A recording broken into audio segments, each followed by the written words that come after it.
Hoje nós estávamos conversando no discipulado, exatamente falando sobre a questão da adoração.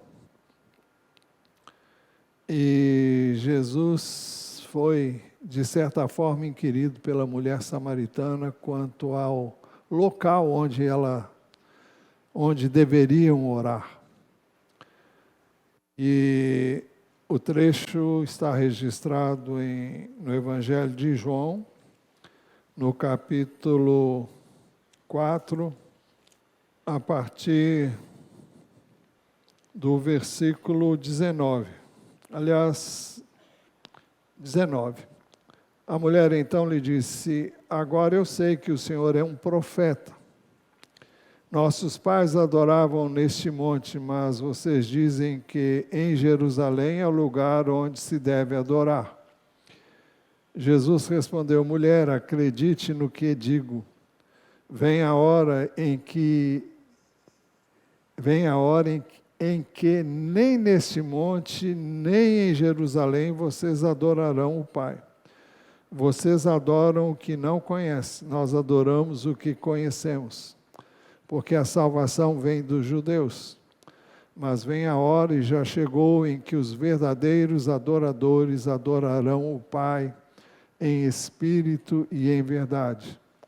Porque são esses que o Pai procura para seus adoradores.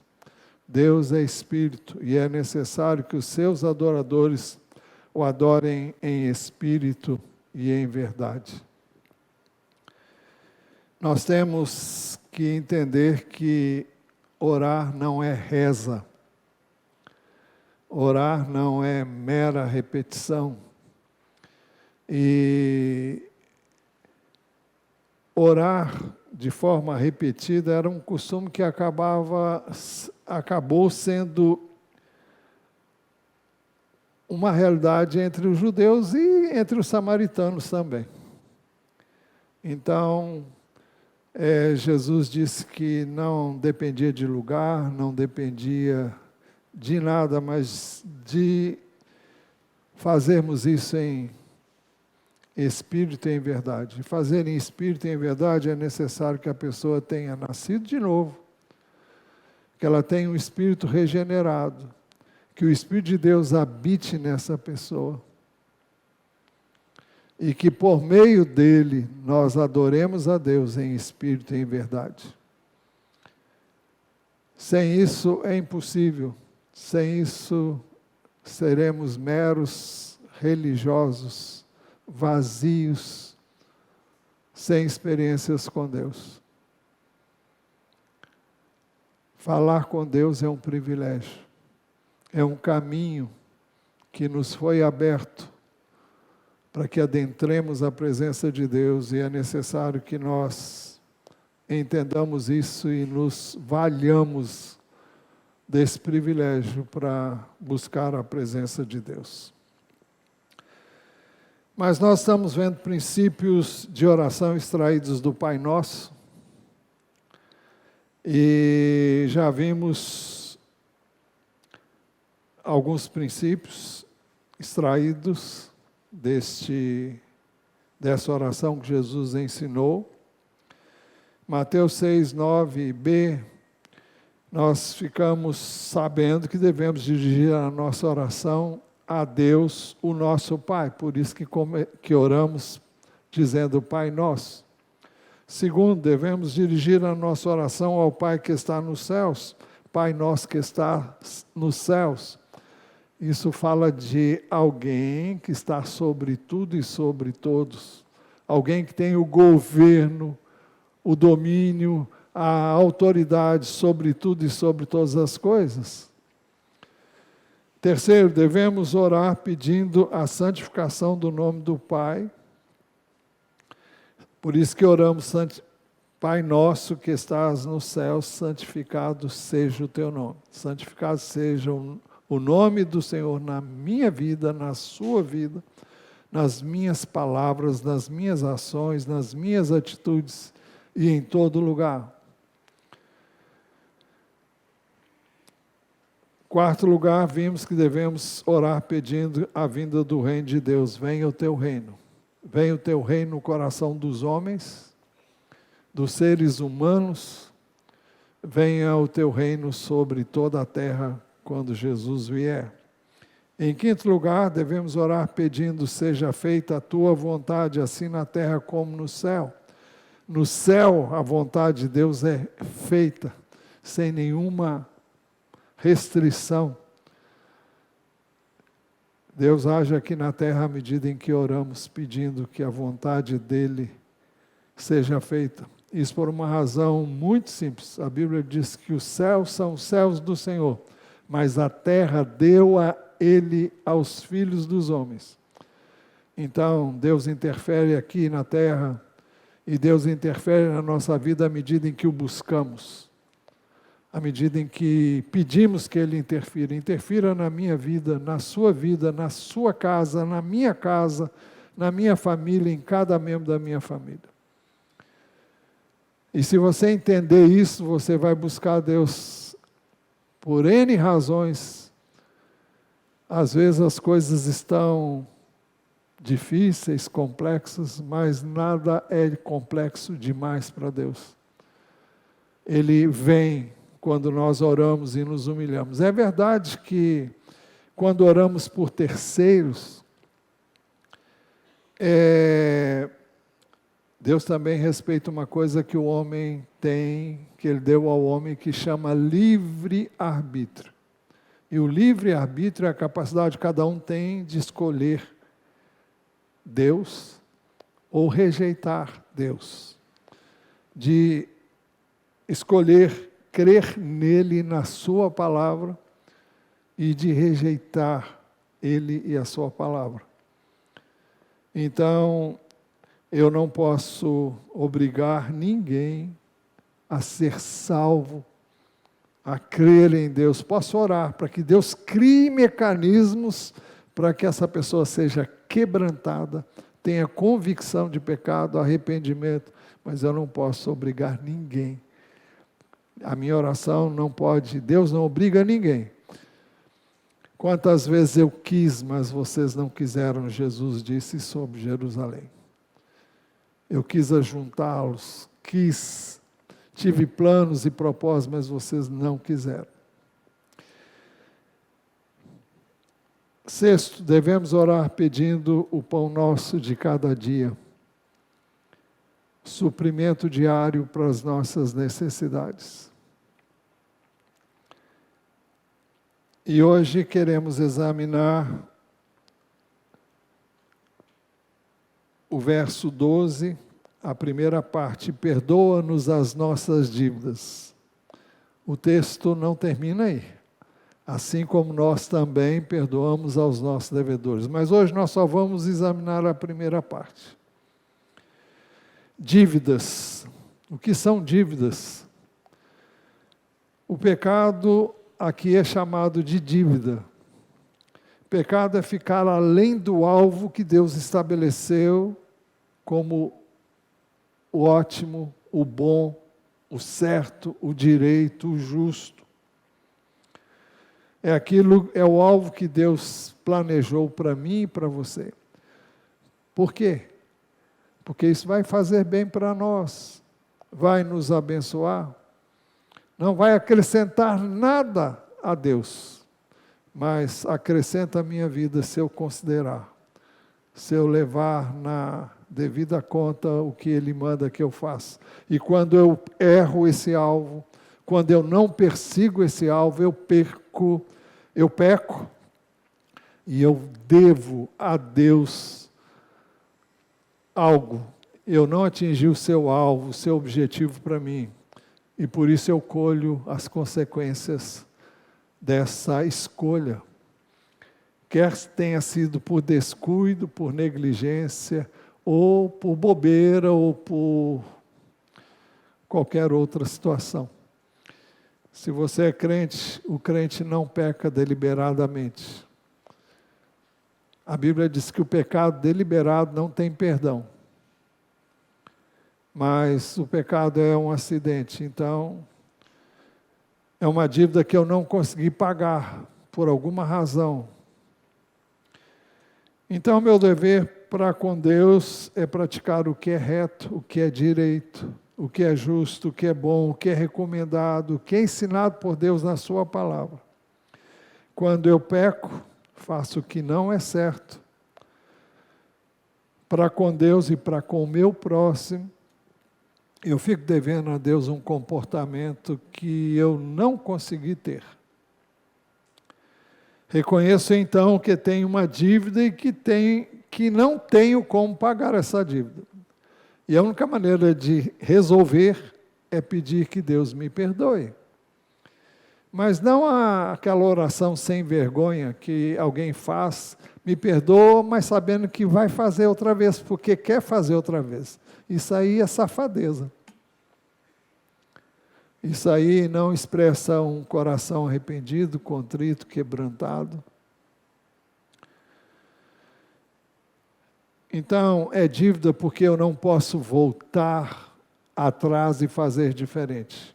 Se eu pudesse, eu faria isso com a minha vida inteira, em várias áreas, em vários setores. Mas a gente não pode voltar atrás. Podemos sim nos arrepender e pedir a Deus que Ele nos perdoe. Então, essa é a solução de Deus, pedir perdão. Quando cremos em Jesus, nós temos o perdão dos pecados passados, presentes e futuros. Colossenses 2, 13 a 15 diz assim: e quando vocês estavam mortos, isso é, antes de vocês conhecerem a Cristo, nos seus pecados e na incircuncisão da carne, Ele lhes deu vida juntamente com Cristo, perdoando todos os nossos pecados. Ou seja, quando eu ainda era pecador, vivia longe de Deus, e quando eu criei em Jesus, eu tive o perdão de todos os meus pecados. O texto diz, cancelando o escrito de dívida que era contra nós. Que escrito de dívida é esse? Escrito de dívida é o padrão que Deus estabeleceu na sua palavra, que Jesus resumiu em 2 únicos mandamentos. Ouve, ó Israel, o Senhor nosso Deus é o único Senhor. Amarás, pois, o Senhor teu Deus de todo o teu coração, de toda a tua alma, de toda a tua força, de todo o teu entendimento. O segundo, semelhante a este, é amarás o teu próximo como a ti mesmo, a si mesmo. E Jesus diz que não tem mandamento maior do que estes.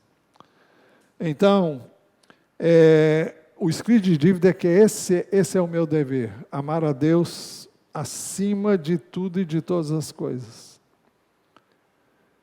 E segundo, amar o meu próximo. Quando eu falho nisto, eu sou devedor a Deus e eu devo pedir perdão. Mas Cristo na cruz cancelou todos os meus erros do passado. E o texto diz, cancelando o escrito de dívida que era contra nós e que constava de ordenanças. Ordenanças são mandamentos, o qual nos era prejudicial, porque nunca conseguimos atingir o alvo na sua totalidade. Removeu inteiramente, cravando na cruz. Então, Jesus removeu o escrito de dívida que nos mandava para o inferno. E recebeu sobre ele essa condenação. E o texto diz no verso 15, despojando os principados e as potestades, publicamente os expôs ao desprezo, triunfando sobre eles na cruz. Quando Jesus morreu por nós, Ele tomou esse escrito de dívida, ou seja, o inimigo se valia da própria palavra de Deus para manter alguém sob a sua escravidão. Porque desde o início Deus deu um mandamento para o homem. Olha, você pode comer de tudo, menos dessa árvore aqui. O diabo foi lá e fez tudo para ele quebrar esse mandamento. Ele quebrou e ele adquiriu o direito na vida do homem.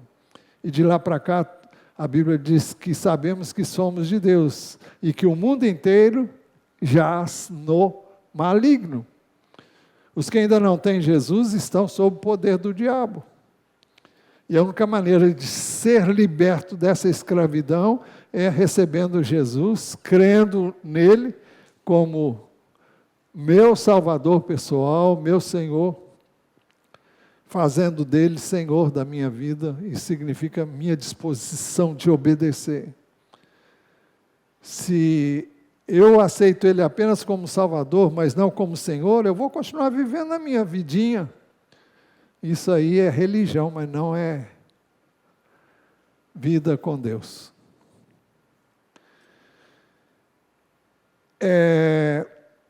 Eu disse que os nossos pecados passados, presentes e futuros estão perdoados. Isso porque nós vamos entender isso melhor. Vamos ver isso, o segundo ponto. Segundo item, querendo destacar. Jesus morreu uma única vez por todos os nossos pecados. Hebreus 9, 24, 28 diz assim: porque Cristo não entrou em santuário feito por mãos humanas, figura do verdadeiro santuário, porém no próprio céu, para comparecer agora por nós diante de Deus.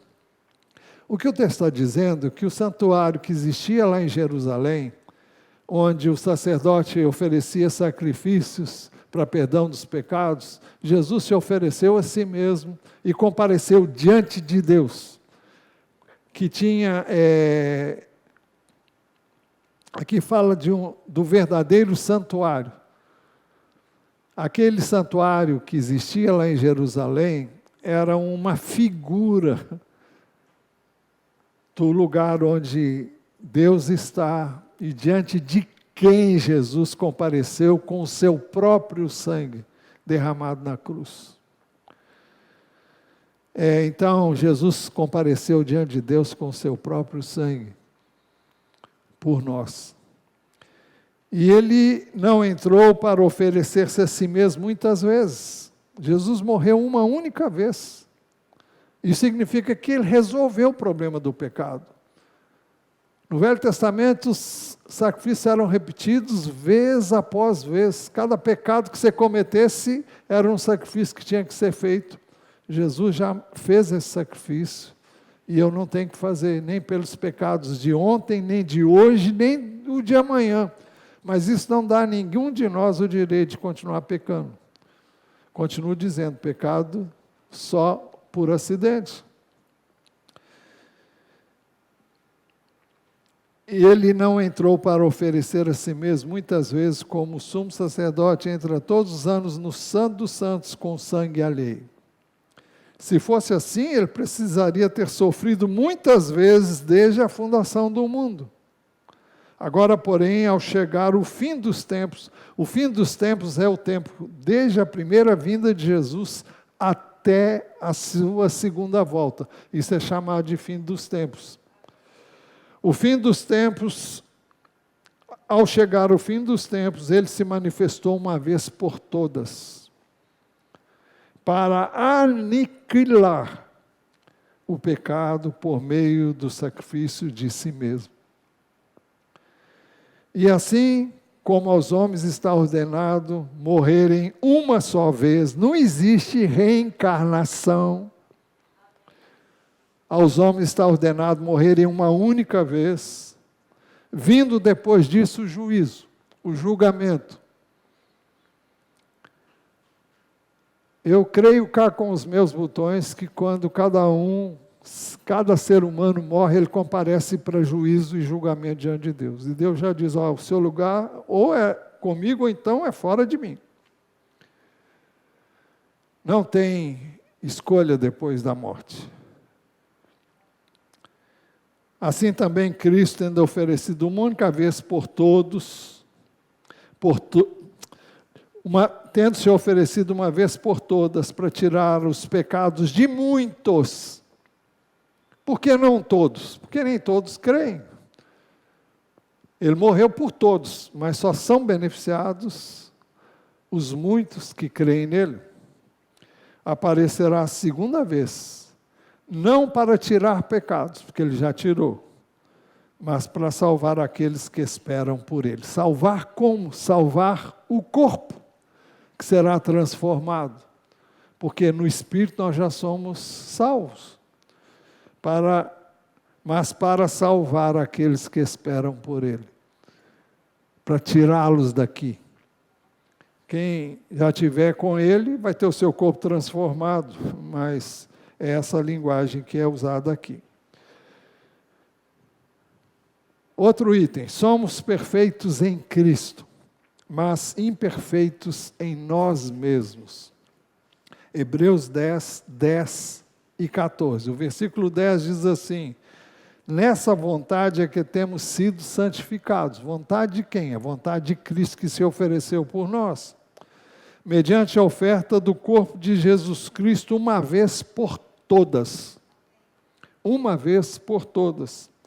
Porque com uma única oferta, aperfeiçoou para sempre os que estão sendo santificados. Então, com a única oferta que ele fez de si mesmo, ele nos tornou perfeitos. Aperfeiçoou para sempre. A palavra aperfeiçoou é uma obra acabada. Jesus na cruz diz: está consumado. Não tinha nada para acrescentar, não há nada a acrescentar ao que Jesus já fez. A obra dele é completa, é inteira, é integral.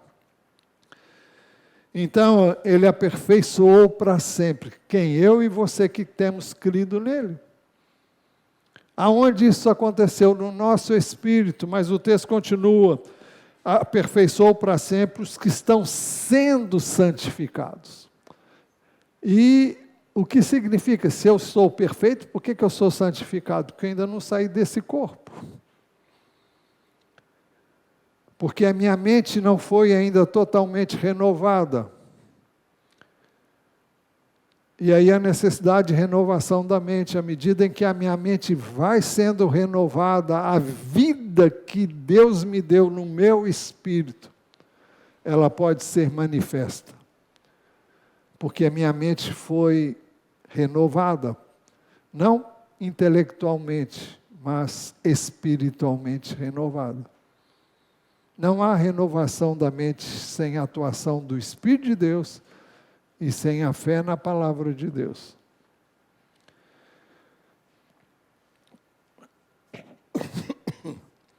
Nós somos feitos perfeitos no nosso espírito quando cremos em Jesus. Filipenses 2, 12 a 15. Eu vou usar aqui agora a tradução brasileira. Por que eu vou usar a tradução brasileira? Porque a tradução brasileira seria a ideal para nós usarmos, mas ela usa um português muitas vezes arcaico, muitas vezes antigo e muitas vezes tão literal que torna mais difícil o entendimento. Mas, para tirar dúvidas, não tem outra igual. A melhor tradução da Bíblia que existe na língua portuguesa é a tradução brasileira. Ela foi feita bem no início do século passado. O Filipenses 3, 12 a 15 diz assim: não digo que eu já tenha obtido ou que já seja perfeito. O apóstolo está falando da busca dele contínua pela perfeição que ele viu em Cristo. Ele ficou maravilhado com Cristo. Eu tenho dito aqui nos cultos à noite, quem não tem vindo tem perdido grandes coisas, não por causa do pastor, mas por causa da palavra que a gente está vendo aqui. E ele diz, não que eu já tenha obtido ou seja perfeito. Mas eu dizia que ele ficou admirado com Cristo. Ele diz, mas o que para mim era lucro, isso considerei perda por causa de Cristo.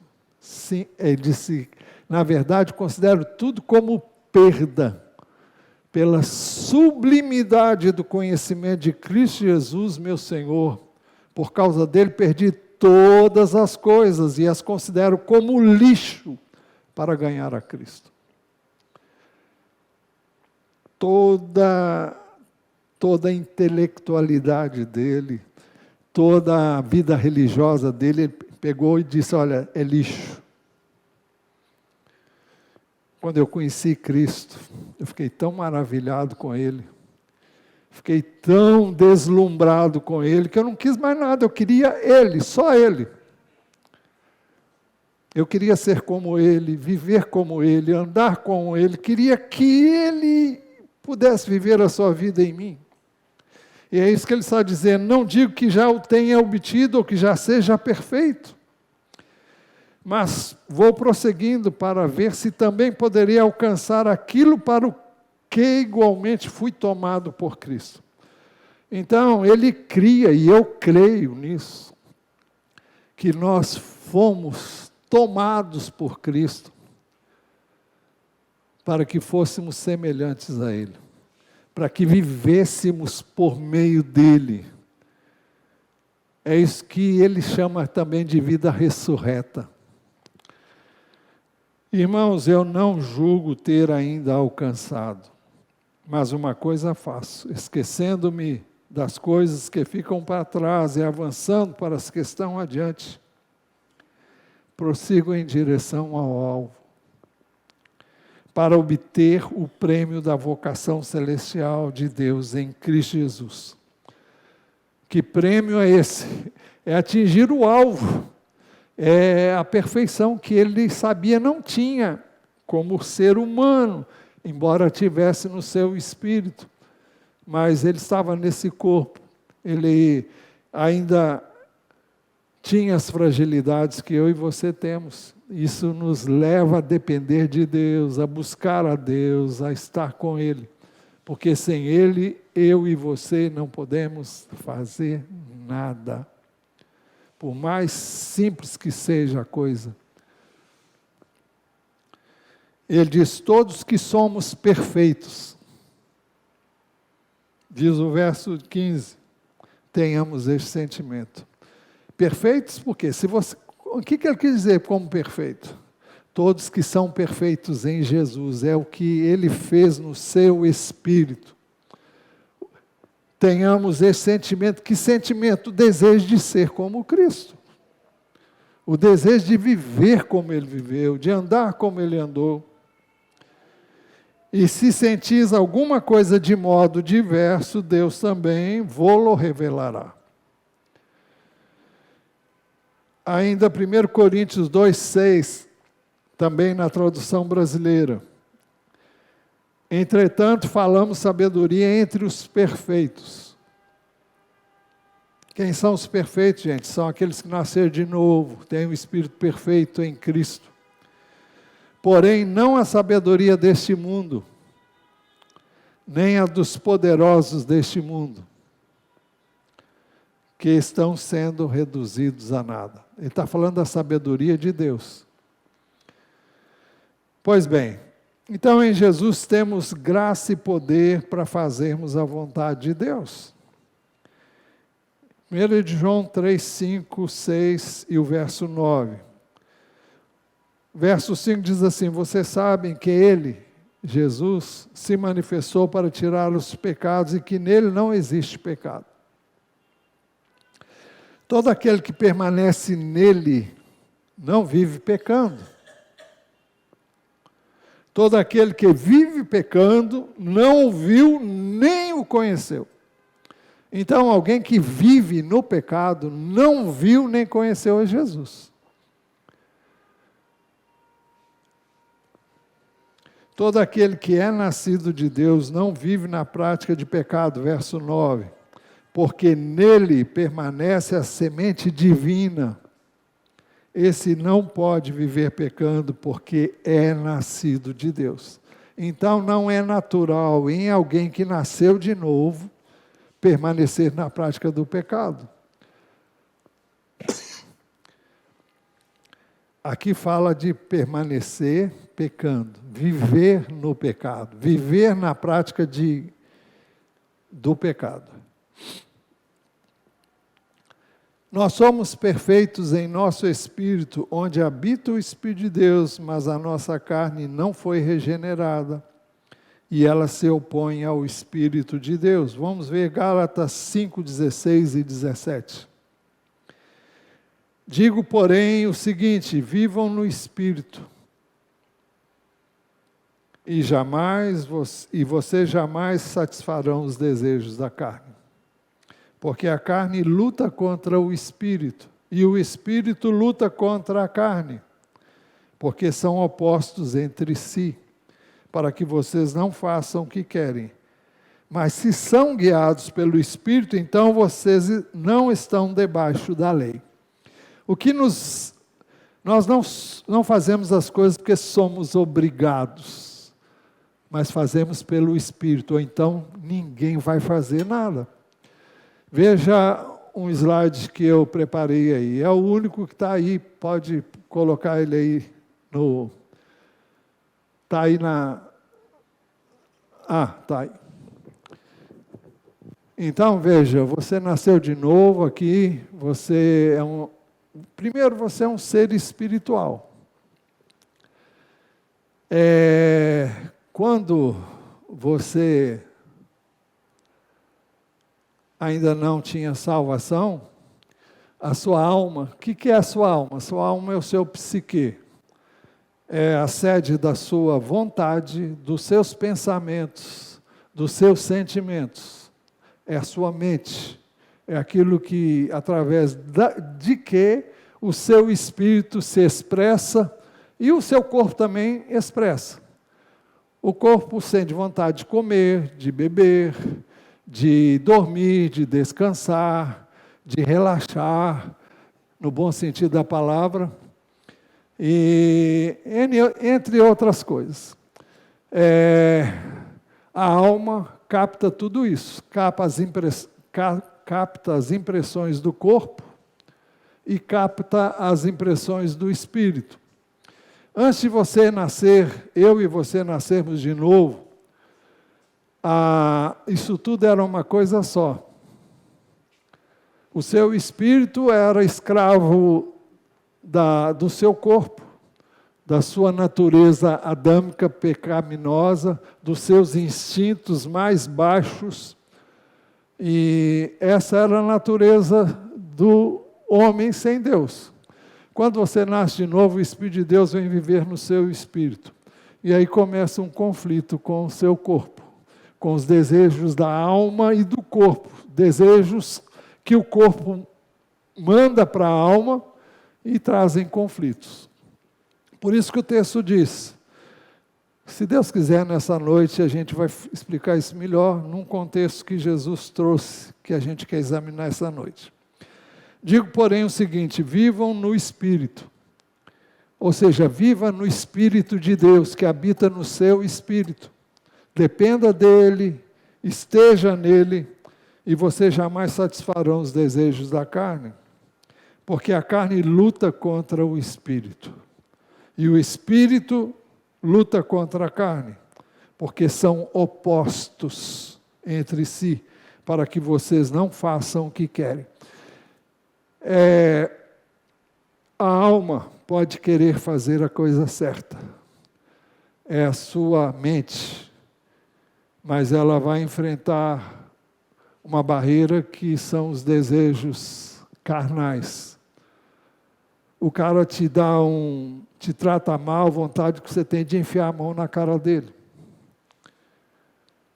O cara faz o mal para você, você diz, ele vai ver o que eu vou fazer com ele. Isso tudo é carne pura, não é? O cara pisa no seu pé, você diz, não quero ver esse cara nem mais na minha frente. Então, a carne é contra as coisas de Deus. Deus manda você amar, manda você perdoar. Então, há esse conflito. Agora, o que prejudica tudo isso? A ignorância da palavra. Quem não lê a palavra, isso fica totalmente mais dependendo do que sente e do que ouve de outros do que da palavra de Deus. Uma vida pobre de oração. O inimigo está aí para se opor o tempo todo também, valendo-se da fraqueza da sua carne, da minha carne. O sistema desse mundo, que é contrário à palavra de Deus, é quando você também se expõe ao perigo do pecado. Eu tiro isso de letra. Eu posso ir, posso chegar até na beiradinha, mas eu não vou fazer. Eu não vou pecar.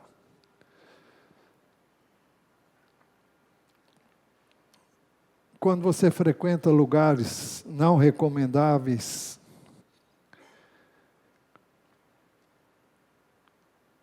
através das informações que você recebe da mídia,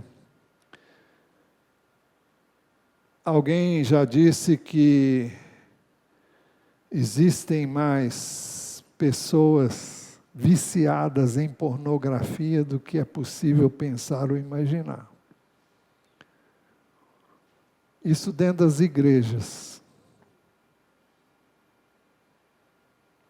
Isso abre uma brecha enorme para Satanás deitar e rolar. Se você expõe sua mente e a sua visão, seus ouvidos, para ver, ouvir e se deliciar com aquilo que satisfaz a sua carne, mas que é contrário à palavra de Deus, porque Deus não planejou isso para ninguém, não. A Bíblia fala dos homens descendo os degraus da degradação humana. Isso é descrito lá em Romanos capítulo 1, a partir do verso 18. Porque a ira de Deus se manifesta. Eu estou preocupado com o tempo, mas vamos lá. Romanos 1.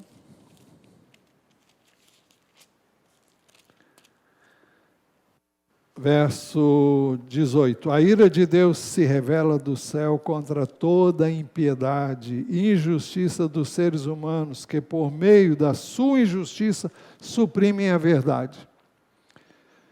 Pois o que se pode conhecer a respeito de Deus é manifesto entre eles, porque Deus lhes manifestou. Porque os atributos invisíveis de Deus, isso é, o seu eterno poder, a sua divindade, claramente se reconhecem desde a criação do mundo, sendo percebidos por meio das coisas que Deus fez.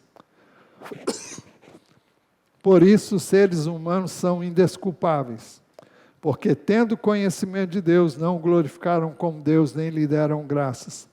Pelo contrário, se tornaram nulos em seus próprios raciocínios e o coração insensato deles se obscureceu.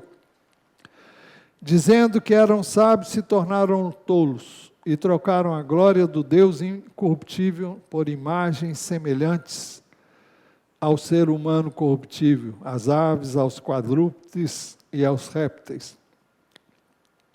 Por isso Deus os entregou à impureza, aos seus próprios instintos carnais, pelos desejos do coração deles não regenerado, para desonrarem o seu corpo entre si.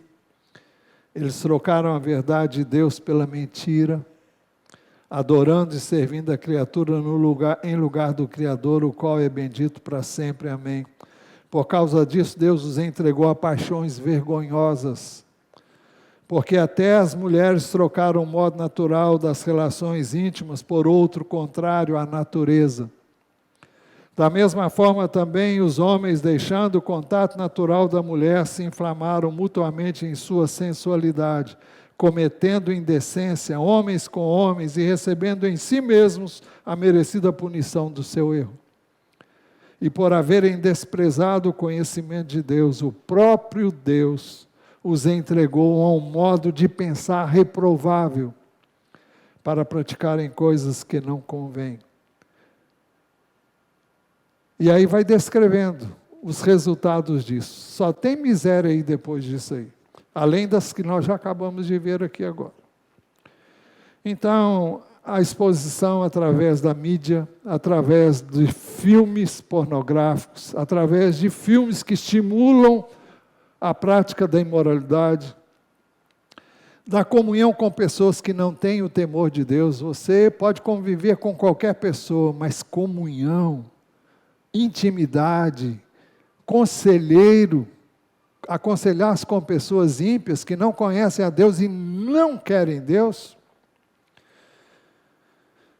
E também contribui para isso a bobeira, né? Você marcar bobeira, você não vigiar. Jesus disse: vigiem e orem para que vocês não caiam em tentação. O espírito está pronto, mas a carne é fraca. Você tem que alimentar o seu espírito, a sua alma, com o entendimento da palavra, para que você não ceda às paixões carnais que militam contra o Espírito de Deus. Tudo isso pode nos levar ao pecado, trazer um retorno doloroso e desastroso. Sempre é doloroso e desastroso. Trazer desgosto e tristeza, entre tantos males. O pecado nos leva a perder a comunhão com Deus. 1 João 1, 5 e 6 diz: a mensagem que dele ouvimos e que anunciamos a vocês é essa: Deus é luz e não há nele treva nenhuma. Vocês viram um cântico que diz: falar com Deus, o que é? Quem lembra? É um privilégio. Fala de doçura, de algo gostoso.